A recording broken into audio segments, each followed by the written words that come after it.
Circle નજીક તોફાને ચડેલા આંખલાએ એક વ્યક્તિને શિંગડામાં ભેરવી હવામાં ફંગોળ્યો।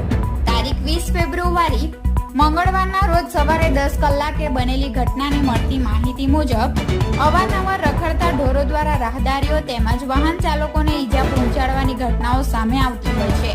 ત્યારે આજે વહેલી સવારે 10 વાગ્યાના અરસામાં ધરમપુરના આંબેડકર સર્કલ નજીક બે આંખલાઓ તોફાને ચડ્યા હતા। બંને આંખલાઓ તોફાને ચડતા આસપાસ આવેલ દુકાનોમાં નુકસાન પહોંચાડ્યું હતું। સાથે જ તોફાને ચડેલ આંખલાઓને છૂટા પાડવા માટે વચ્ચે પડેલા દુકાનદારોમાંથી એક વ્યક્તિને શિંગડામાં ભેરવીને હવામાં ફંગોળી દીધો હતો। જો કે આંખલાએ હવામાં ફંગોળાયેલા વ્યક્તિને હાથ અને મોઢાના ભાગે ગંભીર ઈજાઓ પહોંચાડી હતી। તોફાને ચડેલા આંખલાઓને ભારે જહેમત બાદ છૂટા પાડવામાં આવ્યા હતા। જો કે આ ઘટના એક વાહન ચાલકે પોતાના મોબાઈલ